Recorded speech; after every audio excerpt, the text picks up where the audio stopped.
On this week's Car Meet Garage, we're here with a fellow local YouTuber, Herb. Nice to have me. Thanks for having us, sir. My pleasure. What inspired you to start your YouTube channel? Well, I got hurt in 2015, and I was laid up for a year and a half, and depression set in, and I was the breadwinner of my family.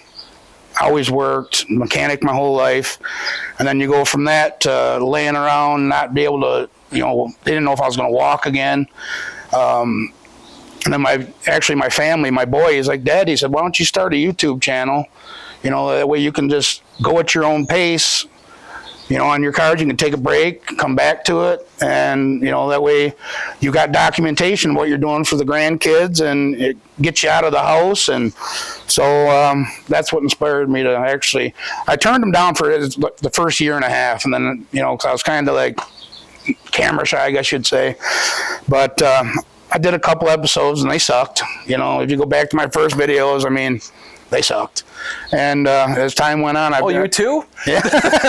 It just seems to work that way, but I stuck with it. I think I'm going on my fourth year.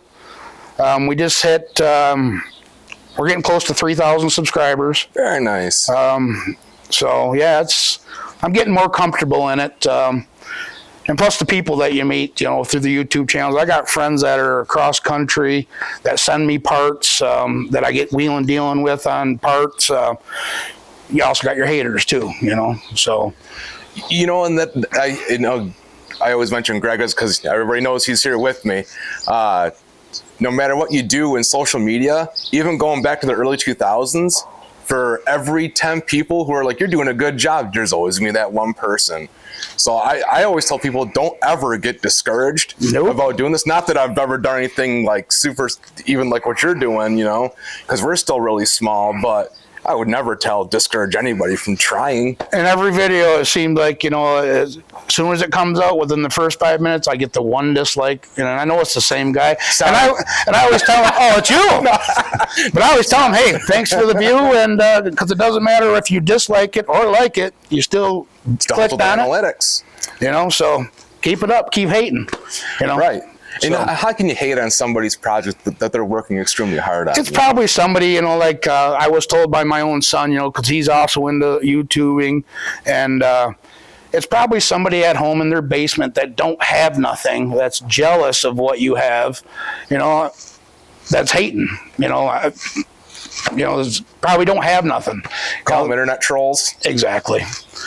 But I still, my mom and my dad always told me, and my grandpa beat it into me, if you don't have nothing nice to say about somebody, just don't say nothing at all. And when it comes to the car community, I don't care if you got a four-door.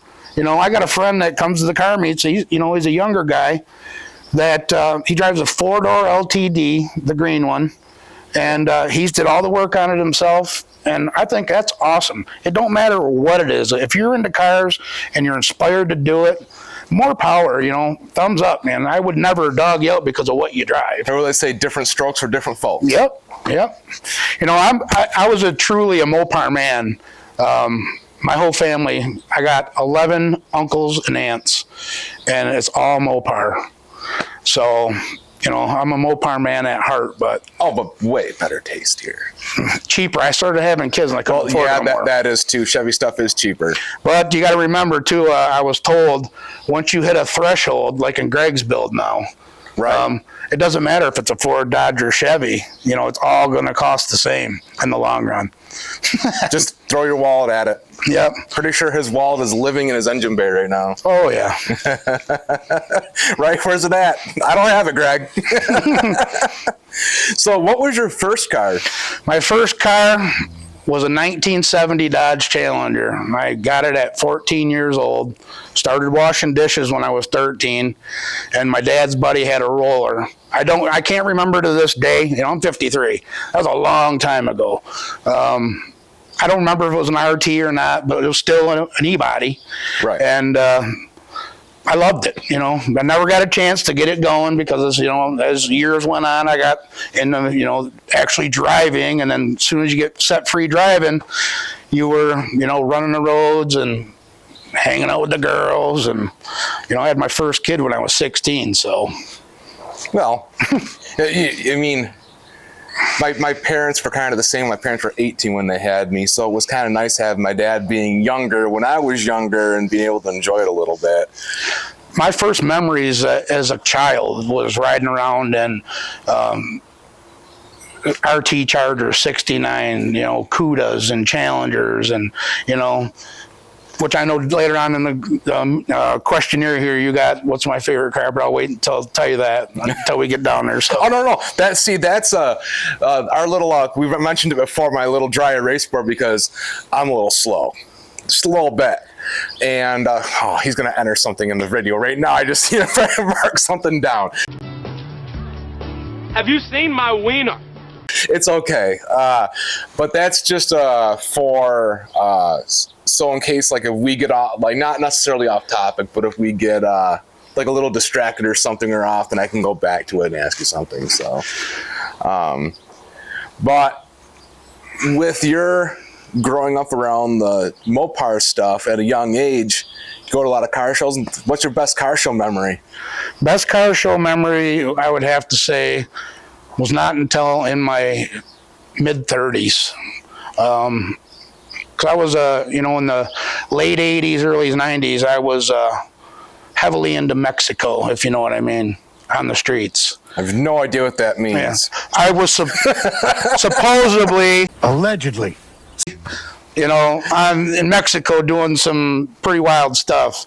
And back then, like after I had my first child and, things calmed down, I got back into cars, and that's when I started building them for the street. And back then, and this is no joke, I mean, if you had a 10-second car, you were fast.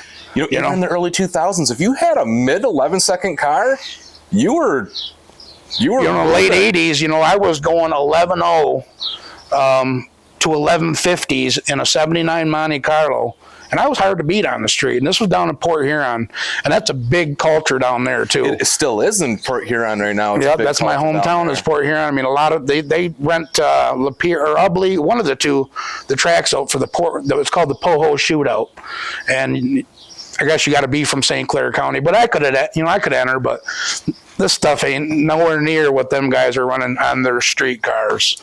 Like at this, street cars. I have a difference of street cars.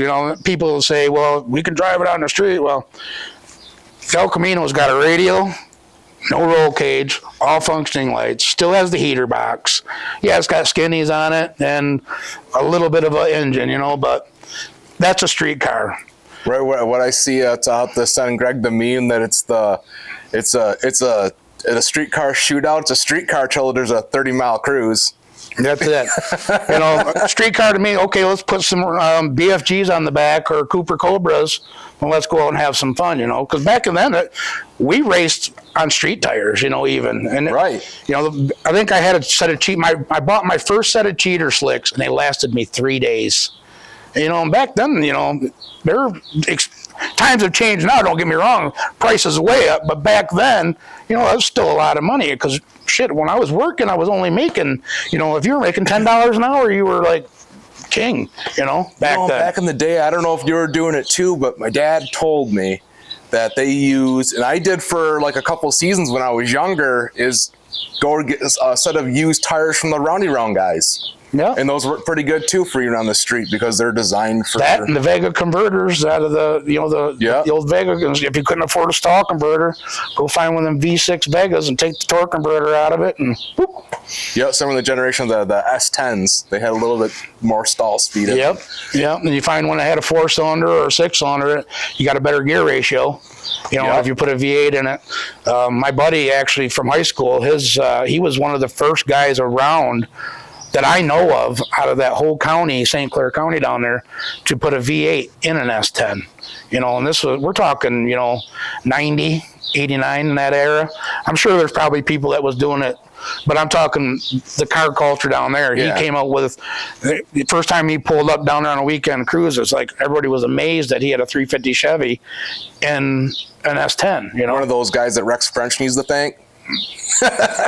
Well, I love like I said, I'm all around on all the, I got an 04 Extreme Blazer that's been in the making for 3 years now, and it's a big black Chevy. And as I was kind of poking at Greg a little bit, after it gets to a certain point, it doesn't matter if it's a Ford Chevy, because it just seems like every little extra penny I get, just and then I got people on my YouTube channel. Well, why ain't that Blazer done yet? Are you funding it? I mean, right. I mean, because money don't grow on trees in my yard. I mean, maybe in your yard, but I can assure you, it ain't in my yard.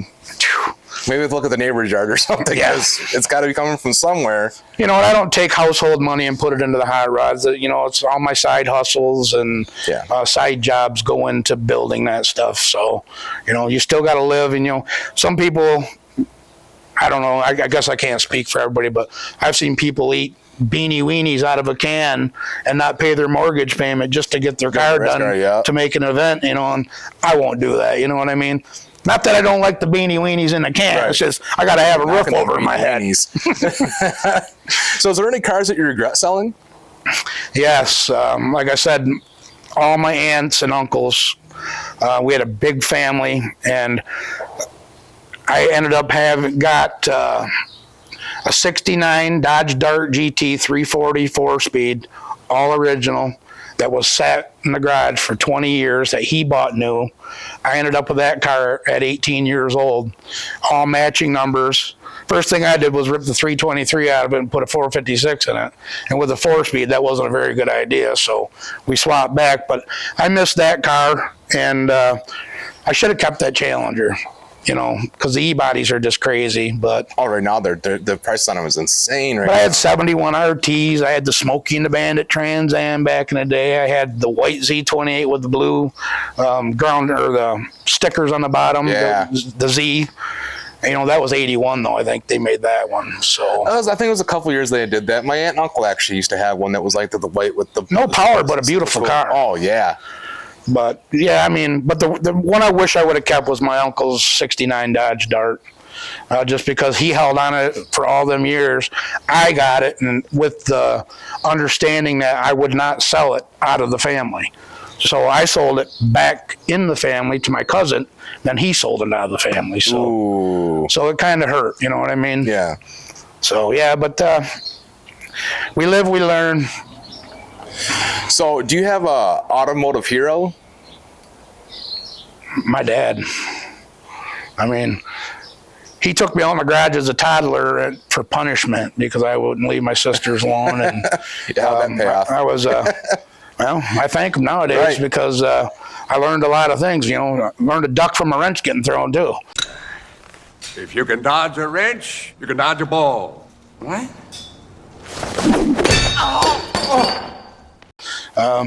But I tell you, him and my grandpa are my two biggest car heroes.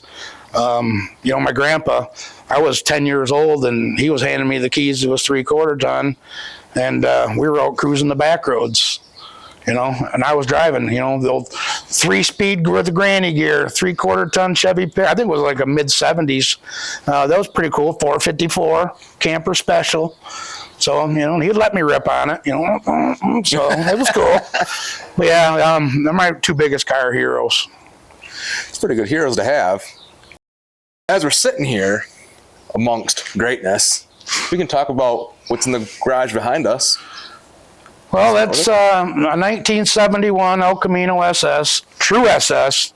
A lot of guys I'm not knocking anybody for doing what they want to their cars, but throughout the years, if you see somebody that's got an SS emblem on their car, is it really an SS? Right. I got proof that mine is a true SS. It come from out west. A guy was going through a divorce. I've had the car 14 years, and it got listed in the local Bay Area as a drag car with no title. And I'm like, oh, what's going on with this? And so I didn't mess with it. And then I actually seen it drive by my house. I lived in Linwood. And he was only a couple blocks away, so I'm like, I'll stop by and see him. Well, the driver's quarter was shoved in, and he was telling me, he's like, I got to get rid of this car before I kill myself. And he was going through a divorce out west. So he took the 12 bolt out of it, had a guy put a 308 10 bolt in it, and he had a 4-speed in it at the time, and he drove it with a U-Haul trailer all across America, got back to Michigan. His parents live over on Botel Road, and so I bought the car then, had the quarter pushed out, and took a lot of the ugliness away. It had black bumpers, everything was blacked out, and finding these parts were hard back then for the El Caminos. Believe it or not, there is a difference between the Chevelle fenders and the El Camino fenders. You know, they're more rounded at the top. A lot of people probably don't know that, but even the door handles are on more of an angle, so a Chevelle door handle won't fit it. So me and Tyler, actually the one with the Monte Carlo, we started building this car in 2010. We just shoved a 355 in it at the time and beat it up for a while, and then it got a Dart engine. That was a pretty bad boy, and actually Tony from the tranny shop, after I got hurt, you know, we lost everything in Sanford, so we moved to the trailer park over on Beaver Road, and I started selling just to stay above water until we could get stuff figured out. And I was going to sell the whole car, and the wife says, "You're not getting rid of the car." I got rid of the Dodge, the new Dodge, you know, everything else, lawnmower. There's the pecking order. Yes. And she said, "No, you're keeping the car." Well, Tony at the tranny shop, he says, "I'll buy the engine, the Dart stuff." And so I sold it to him. Then we parked the car behind this fence over at the tranny shop there, and about 2 months later, he came and he's like, "Herb," he says, "I can't see your car sitting like that. So get a parts list together, and we're going to go and get a Summit card, and you're going to build an engine, and we're going to put it back in that car and get you back on the road." And like I said, he's one of my best friend around here. I mean, he's a really good guy, and so we did that, and I ended up selling that engine, and now it's just got a 358 put back in it, because I had a guy last year that wanted the 377 that was in it for a circle track car, and I was hee-hawing around. I was like, "Nah, I don't know." He says, "Man, let me tell you, you sell me just a short block. You keep your oil pan, because that ain't going to work for me." He said, "I don't want the heads. I don't want the intake. I don't want nothing." He said, "I just want the bottom end." So I had 12 grand into it. I was like, Because it goes quick. so he gave me, X amount of dollars, and he gave me a 355 or 358 forged crank, high dome pistons, and I put all my stuff onto that. So I wanted to slow the car down anyway, because after I had it redone, by Dave's Collision out in Unionville, big shout out to him. I think he watches your video also. The car was pretty straight, but the roof was starting to bubble, and the bottom of the quarter was starting to show some. Yeah.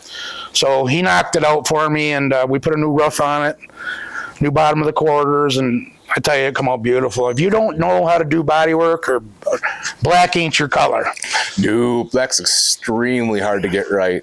And I tell you, look down the side of this thing, and it was straight before, besides that one quarter, it wasn't really beat up too bad, but yeah, that's the El Camino story. And then the wife's car, we just got it home in December. She lost her dad in November, and that's always been her car. It's been off the road since 1976. He dumped 40 gallons of oil all over this car, and he cut a front of a house trailer off, put a garage door in it, reinforced the roof, took all the walls out, left the carpeting in there, shoved that and his prized possession vet that he had in there, and locked the door. And then his health turned bad he's been sick for over 25 years.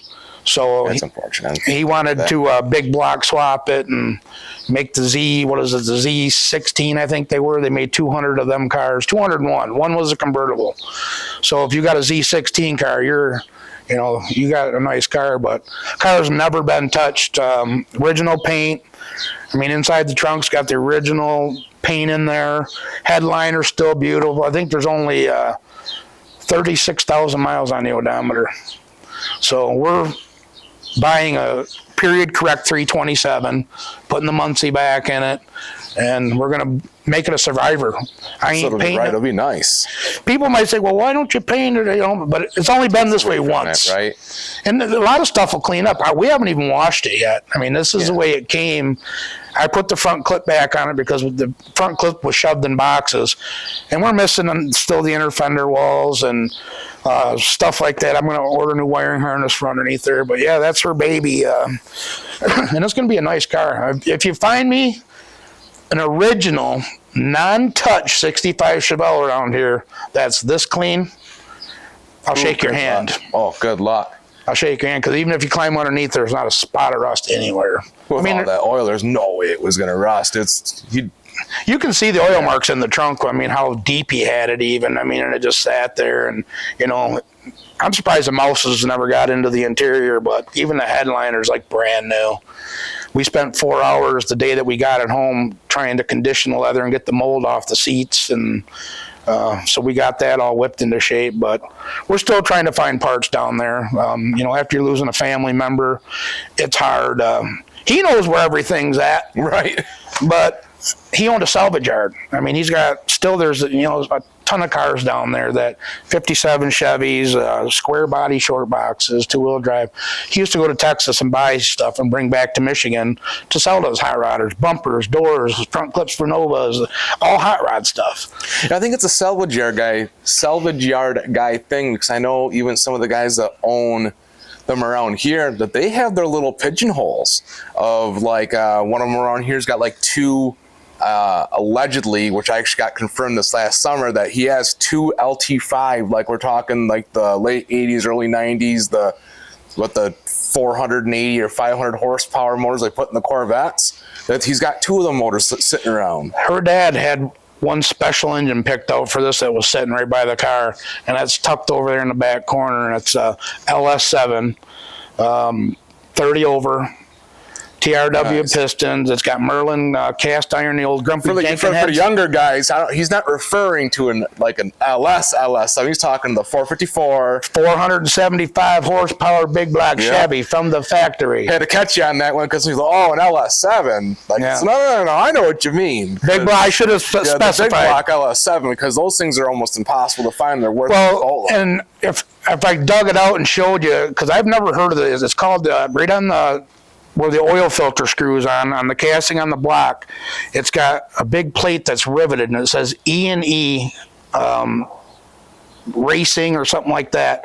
Now, LS7s are all aftermarket built blocks for somebody special ordered. The LS6 Chevelles were the 450 to 475 horse, but the LS7s were like a guy ordered a Chevelle and he wanted an engine built this way. They would send it out to a company and then have the company build. And that's how my understanding of the LS7. When Copo stuff was Copo stuff, because Copo's a central office production order, and now you have like the fifth-gen Camaros that are Copos, but but you're pretty much not getting it exactly the way you want. You're kind of getting it the way you want, but that's the way it was back then. Is you got a list and I want this color windshield in this car and this interior, where now you can't do that. It's like, if you have this option won't work. It wasn't like that back then. If you were a true Chevy guy, and like I said, I'm a Mopar man from heart. I'm not perfect on any means, so I don't know, but I have a snowflake intake. And I thought it said, there's a little M in the middle of it, but it's a GM casting intake. And it's off of 475 horse, 427, dual plane, square head or rectangle port head, cool. Square port. And them things are just worth big dollars. Only reason I tore the engine apart is I was putting it on the engine stand and I tilted it to line the pin up and I heard clunk. I'm like, what is that? So I dropped the pan on, the pickup tube was laying in the pan. So good thing I did. Yeah. And I was like, well, did they actually run it like that? So I wanted to check the cam. I pulled the cam out of it, and it's got an old Reed cam. I don't know. Have you ever heard of Reed? It's vaguely familiar, but it's a flat tap hydraulic cam, and no specs because it was a custom ground. But you can tell if you're an engine builder or a car guy, you can kind of look at the cams the way they're kind of, and it's got quite a bit of duration. So And it came with Merlin heads, cast, like the old Grumpy Jenkins, cast iron Merlin heads. So that's a pretty sweet deal that she's got there. But, I said, honey, you have never drove nothing until you drove an LS7, mildly built, with a Muncie 4-speed spring action. Ooh. With a 12-bolt out back. Hydraulic clutch, you can drive all day long. We had plenty stick shift vehicles, but not like this. Oh, right, get a sore leg. Manual drum brakes, which I would like to upgrade, but now that I want to leave it as original as I can. Right. So Tony's like, well, you at least put some good brakes on it for her, some road, conversion over to disc. And I'm like, but then again, you're getting away from what it is, But for as much as she wants to be able to drive it down to her mom's and take her mom cruising, and that was the goal. Yeah. I've been on a parts hunt for the last 3 months. I've been to almost Ohio. I've been here, there, picking up parts, and I actually bought a 327 all original out of a 67 Bel Air, which is basically an Impala, and it's down on the Kentucky-Ohio border. I got the engine and trans for $400. Still has the original manifolds, original valve covers, original bracketry, which I have nothing. So one of my subscribers turned me on to it. So very nice. It's nice that those resources are kind of nice sometimes. Yeah. So we got to take a trip down to go pick it up and put. It ain't going to be the matching number 327 for the car, but it'll be period correct 327. Right. So, and I know, if I recall, before we turned the cameras on, you said that motor, the numbers matching motor, might be sitting. Where it's sitting out there, and it's just retrieving it. Yes, yeah. There's some technical difficulties right now of getting it, but I've physically seen 327, 350 horse right on the head. Her dad had it marked out 65. 327, 350 horse. Why? And that was the only one in there. Why are you holding that for 50 years? Because he knew what it was. He knows it's that well. He knew. It's that engine. It's the one for her car. So yeah, we're going to end up getting it. But until then, until all the bugs are worked out, and it's never easy when there's a death in the family. So you don't want to go down there nitpick, it's a big story. But anyways. Do you have any bucket list cars? Yes, I do. It's a 1970 Super B. David Freiberger's on. Yeah. That's a 70, and that's always been my car that my dad had one. Not for very long, and I fell in love with that car. And it's a B body, it's not the Dart, the A body or the E body Challenger. I always liked the Road Runners and the GTXs, and just something about that Super B, the way it sets, with the big 6-pack Hemi hood scoop on it. Yeah, orange with the white stripe across the trunk. That's me. If I hit the lottery, I would probably sell everything. Well, not her car, of course, but my Blazer, all my stash of parts, the El Camino. So if anybody out there has a 1970 Super B that they would like to trade, this just got appraised for $30,000, so I know there's $30,000 there.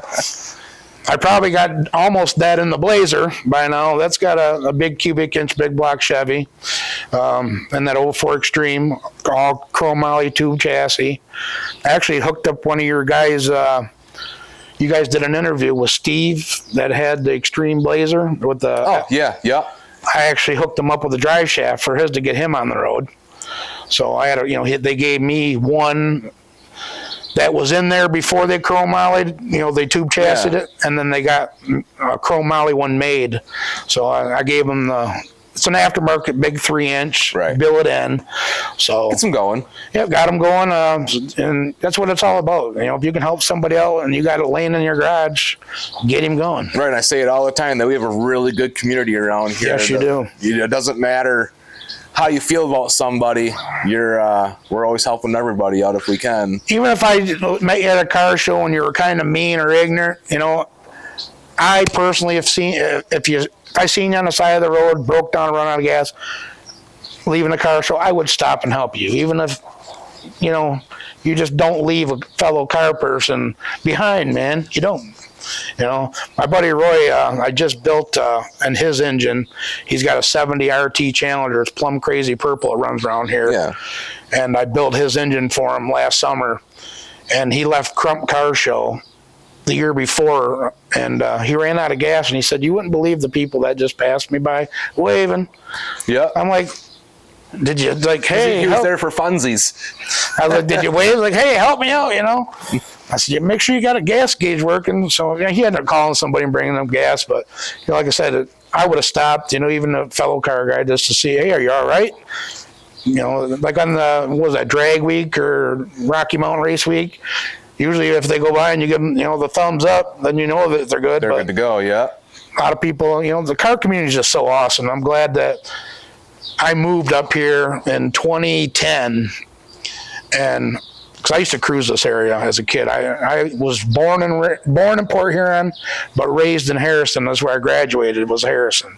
So our stomping grounds was Harrison. We would cruise down here to Bay City. That's where, you know, Claire didn't have a really big car deal, but Bay City did. Yeah. So, you know, in the, you know, early 90s, you know, we would cruise up and down Euclid, you know, over into Wilder and hang out at the old mall, even in Essexville. You know, that was a hangout spot back then. Yep. Wherever you could. Yep, down Midland Street to Rick LaPutri shot. See, I never got the chance to. I heard a lot about Rick's, but I've never actually been over there. Or I actually did check on a post that he had. He's selling some parts here and there. Yeah.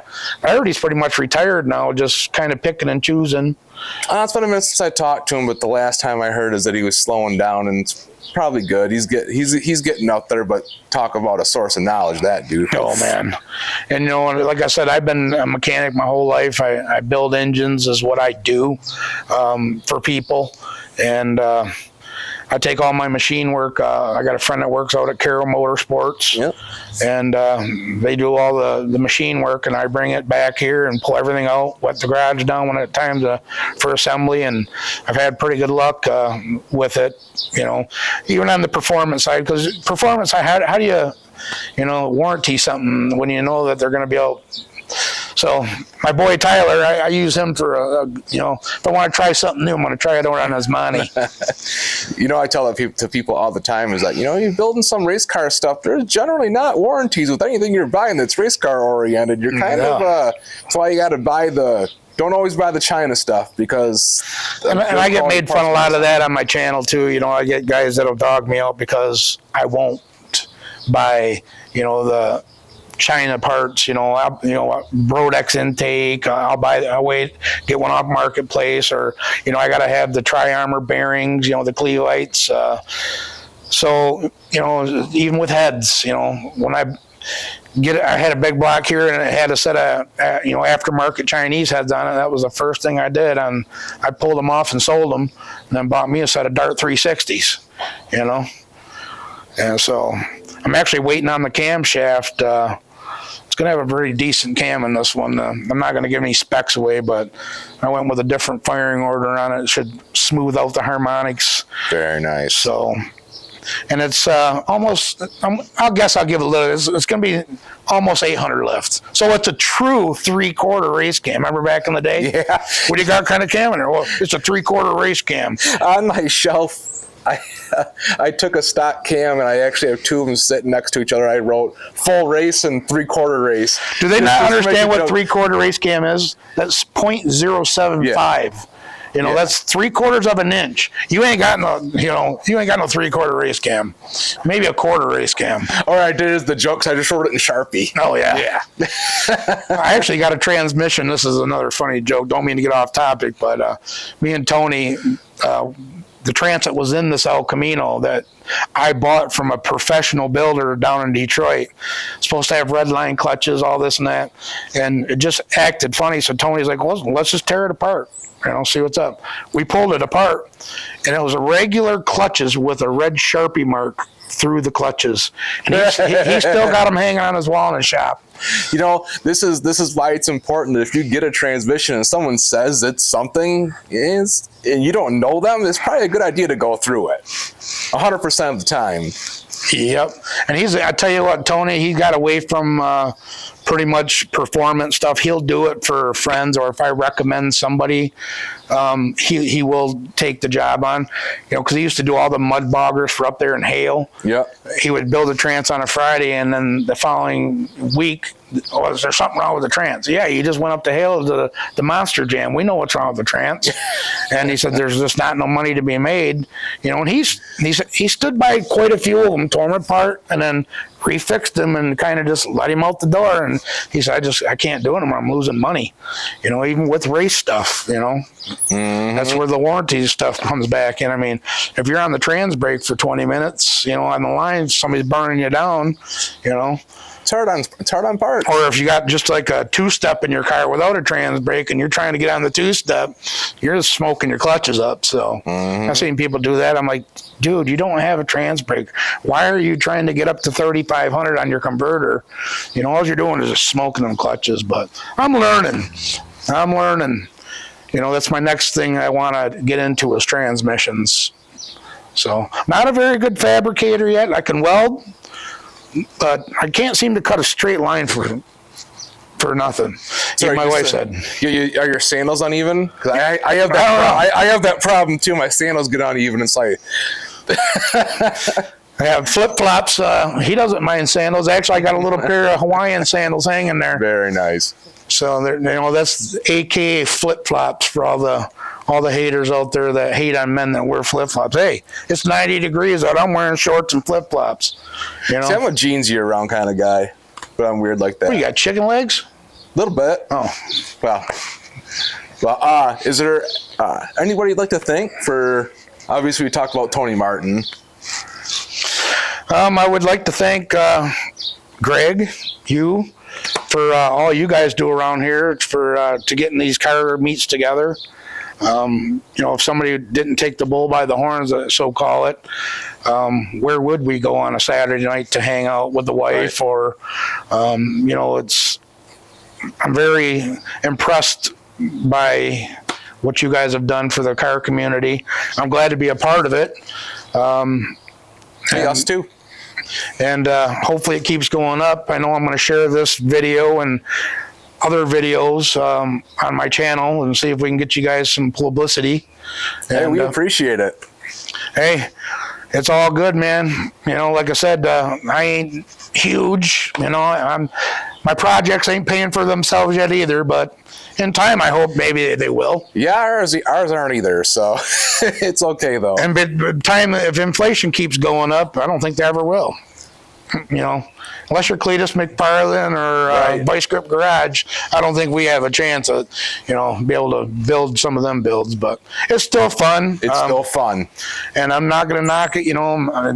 I thank my boy and my family for sticking through my dark times of injury and depression and getting the YouTube channel started, because I would have never, like I said, for the first year and a half, I was like, nah, I don't want nothing to do with it.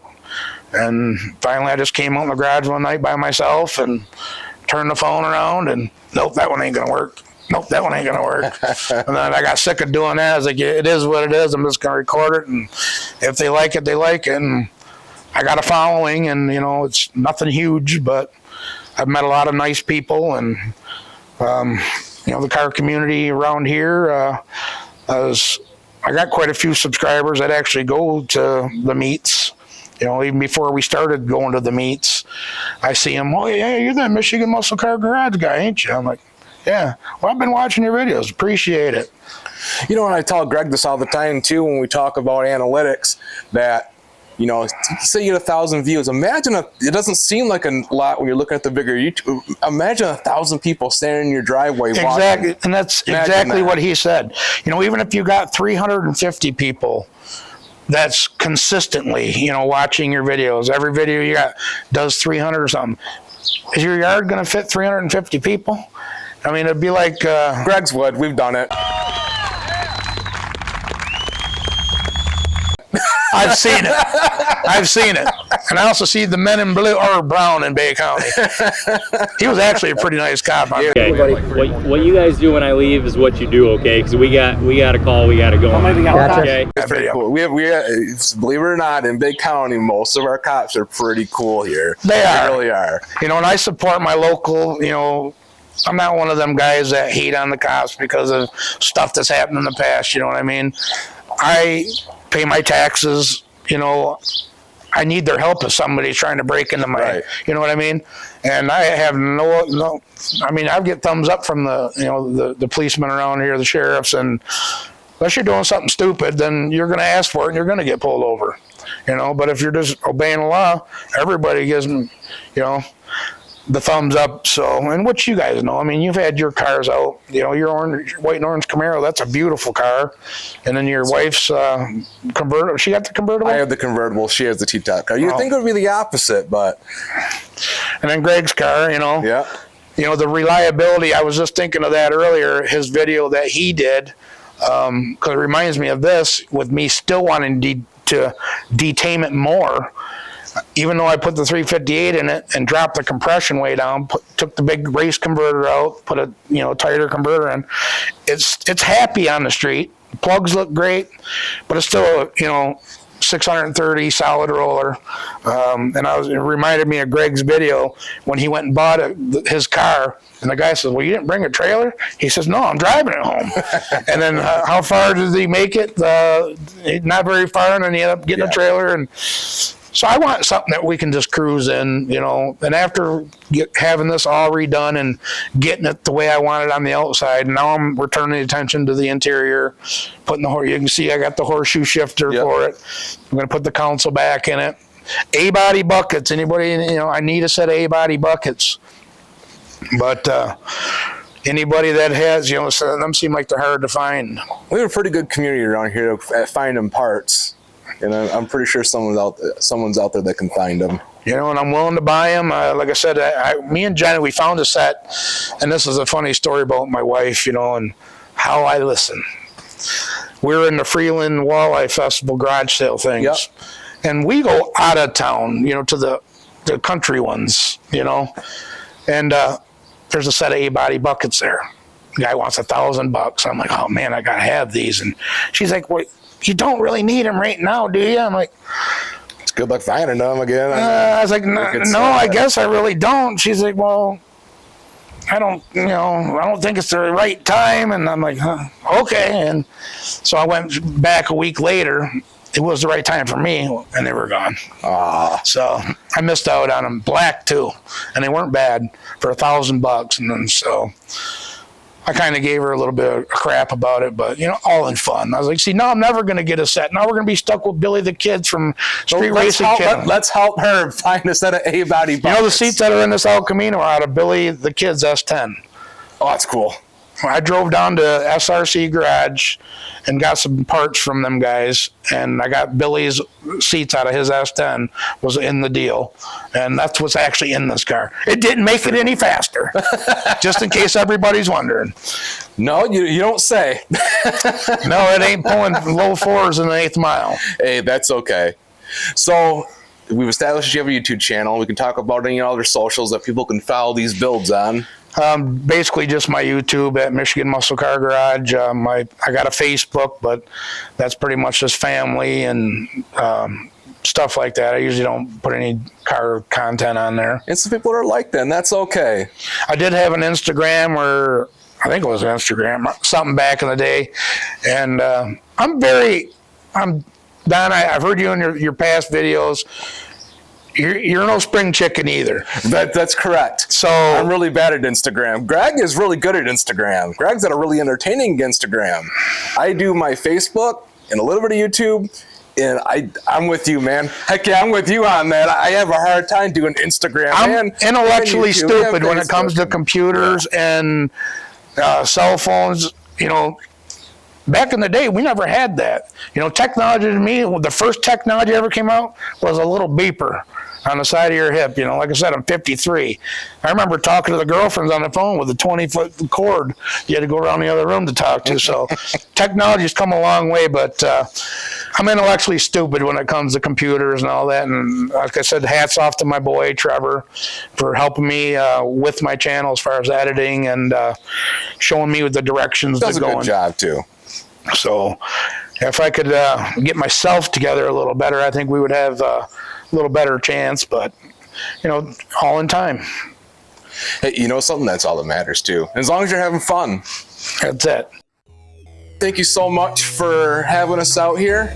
And make sure you like, share, and follow on ours and Herb's. And happy Memorial Day, everybody.